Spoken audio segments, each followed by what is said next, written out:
Bonjour à toutes et à tous, bienvenue sur Agriculture des Outre-mer, un podcast d'Outre-mer 360.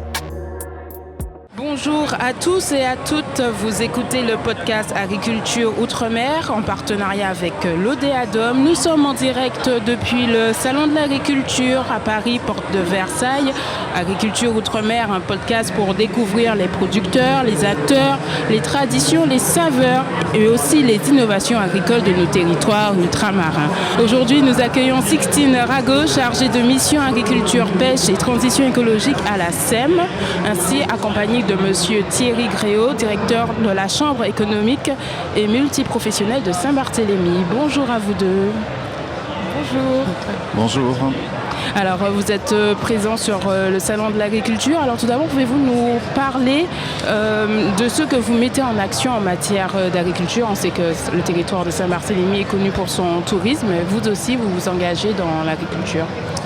Oui, donc tout d'abord, je vais commencer par présenter la SEM. Donc effectivement, nous sommes un organisme public territorial créé par la collectivité en 2007. Donc la spécificité, c'est qu'on regroupe les trois chambres, donc la CCI, la CMA et la Chambre d'agriculture.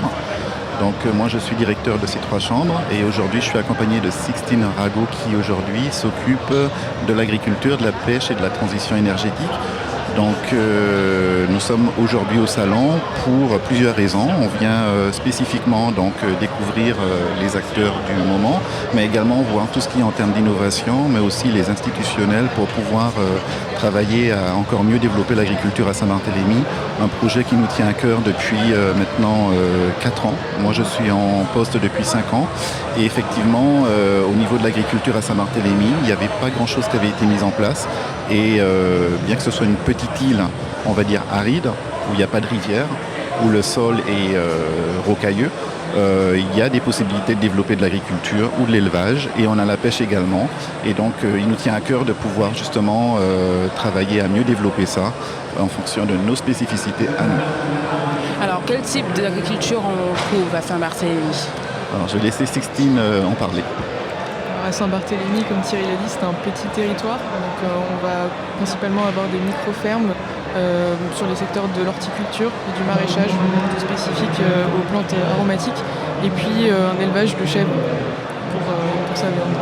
Alors il y a combien d'agriculteurs, de personnes qui travaillent dans cette filière sur le territoire? Est-ce que c'est comptabilisé? Aujourd'hui, on estime qu'il y a entre une dizaine et une trentaine d'agriculteurs, dont la plupart font de l'agriculture en activité secondaire, en complément de revenus. Alors, quelles sont les actions que vous mettez en place depuis 4 ans justement pour développer cette agriculture? Alors effectivement, nous, depuis 4 ans, tout d'abord l'agriculture c'était tout nouveau pour nous, donc il fallait qu'on comprenne comment ça se passe ailleurs. Donc on a, avec mon président, effectué quelques déplacements au niveau du salon de l'agriculture pour un peu découvrir comment ça fonctionnait tout ça. Et on a fait donc à ce moment-là des mises en relation pour pouvoir déjà comprendre comment on pouvait aller de l'avant dans le domaine. Donc on a compris qu'il fallait qu'on fasse une première étude, donc le plan territorial de développement de l'agriculture durable à Saint-Barthélemy, qui est un diagnostic pour savoir ce qui est faisable, ce qui n'est pas faisable. Et donc c'est ce qu'on s'est employé à faire en venant ici, à trouver les bons interlocuteurs pour pouvoir justement aller de l'avant dans cette démarche-là. Et en 2025, 2024-2025, tout ça s'est concrétisé. Je vais laisser Sixtine en parler parce que finalement Sixtine est arrivée en 2025 et elle a réussi honorablement à concrétiser tout ça. Donc je te laisse en parler. Merci Thierry. Effectivement, en 2025, on a pu valider le plan territorial de l'agriculture durable de Saint-Barthélemy, dont l'élaboration a été portée par la SEM et qui nous a permis d'aboutir à un plan d'action concrète à mettre en place dans le territoire pour aider les agriculteurs à s'installer et aider à structurer la filière qui jusqu'à présent n'était structurée que par l'existence d'une association que la SEM avait aidé à créer. Et à la suite de la validation de ce plan, on a pu créer la commission de l'agriculture, de la pêche et de l'agriculture de Saint-Barthélemy, qui est en fait l'organisme de gouvernance et de pilotage de ce PTAD. Et donc aujourd'hui, mes missions, c'est vraiment d'animer cette commission et les actions du PTAD pour les mettre en place concrètement dans le territoire avec tous les acteurs du territoire. Et justement, dans ce plan territorial, quelles sont les actions concrètes? Est-ce qu'il y a un volume de production qui est fixé ou c'est tout à fait différent? Alors pour l'instant, on ne sera pas sur des volumes de production. L'enjeu, c'est vraiment de structurer la filière et de créer des conditions favorables à l'installation des agriculteurs.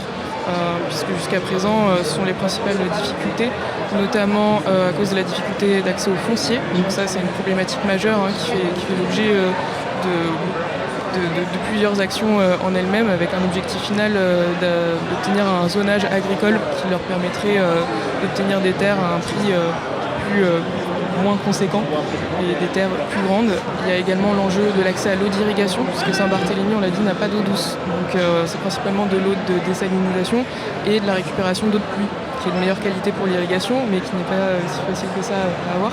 Donc aujourd'hui à Saint-Barthélemy, il y a une tarification ouverte dédiée aux agriculteurs, qui est donc préférable à la tarification classique. Et l'objectif, c'est de l'étendre et de donner la possibilité à tous les agriculteurs d'y avoir accès. Et puis enfin, il y a tout un enjeu environnemental avec une grande prise de conscience des techniques d'agroécologie. L'objectif, c'est d'accompagner les agriculteurs à développer des techniques agroécologiques et durables pour un système plus résilient, puisque nous sommes aussi victimes du changement climatique et c'est important pour nous de le prendre en compte.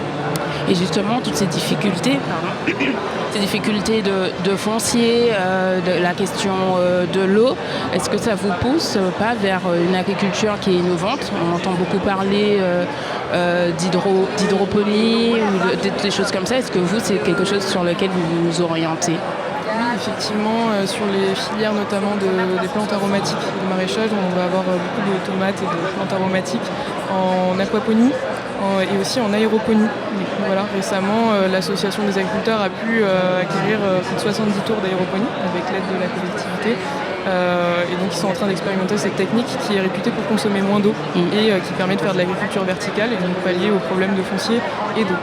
Je préciserai également que tout ça ne serait pas possible sans effectivement la volonté de la collectivité de Saint-Barthélemy de développer cette agriculture effectivement dans un cadre de programme de souveraineté alimentaire.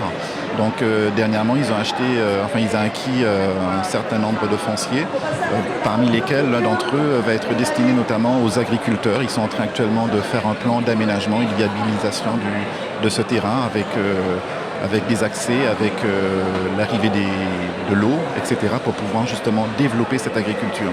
Donc on en est rendu là aujourd'hui, ça commence à se concrétiser.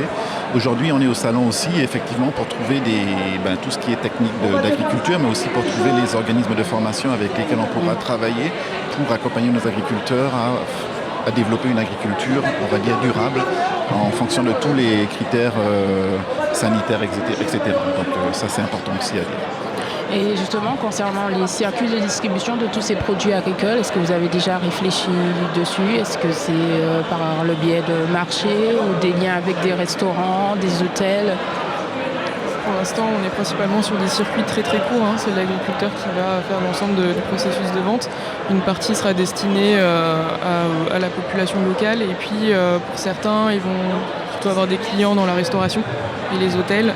Et puis on a également de la grande distribution, des marchés locaux, des supermarchés qui sont très intéressés par ces produits qui sont de haute qualité dans le territoire, difficile à avoir des produits extra frais.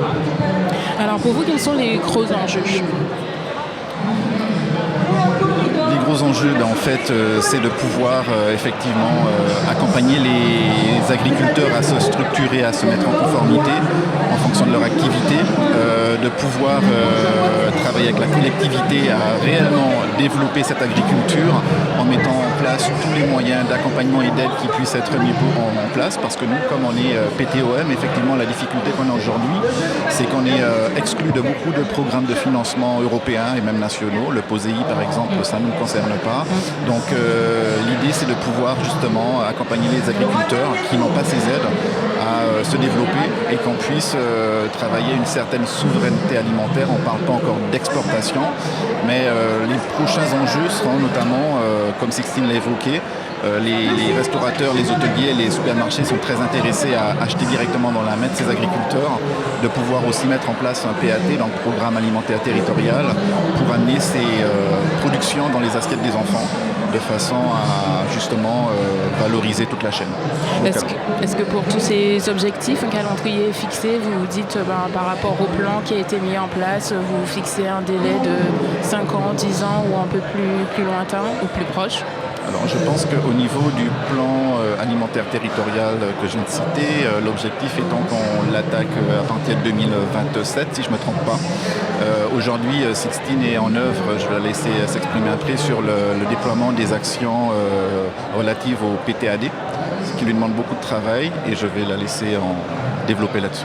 Oui, effectivement, le PTAD il est prévu pour une échéance à 7 ans avec du coup, un potentiel renouvellement et une réévaluation. Donc, pour l'instant, on a établi une liste d'actions prioritaires et l'objectif là, dans ces 2 prochaines années, c'est déjà de mettre en place les actions prioritaires et puis au fur et à mesure construire une base solide pour mettre en place l'ensemble des actions du PTAD d'ici 7 ans. Et je rajouterais effectivement que l'un des grands enjeux qu'on a commencé à travailler depuis quelques années, c'est un petit peu la transformation, donc l'agro-transformation, que ce soit au niveau de l'agriculture comme de la pêche. Évidemment, il ne suffit pas de pêcher localement ou de produire localement, il faut aussi savoir le transformer, le conserver pour avoir cette denrée disponible de façon continue toute l'année et pas uniquement suivant une saisonnalité particulière. Alors vous êtes sur ce salon de l'agriculture, vous avez déjà vu des techniques, des produits qui pourraient vous intéresser Saint-Barthélemy? Alors aujourd'hui effectivement c'est notre 2e jour, donc là cet après-midi justement Sixtine a un ensemble de rencontres à faire au niveau justement des organismes de formation. L'objectif étant de visiter demain un petit peu tout ce qui se fait en termes de techniques agricoles pour pouvoir aussi prendre des contacts. Parce qu'effectivement, l'objet aussi de ce déplacement, c'est de pouvoir établir un réseau professionnel pour pouvoir aussi nourrir nos agriculteurs, mais aussi nos pêcheurs, pour qu'ils puissent se développer et établir des stratégies de développement adaptées par rapport à leurs besoins. Un petit mot pour la fin? Un message que vous souhaitez faire passer ou rajouter des éléments sur l'agriculture à Saint-Barthélemy?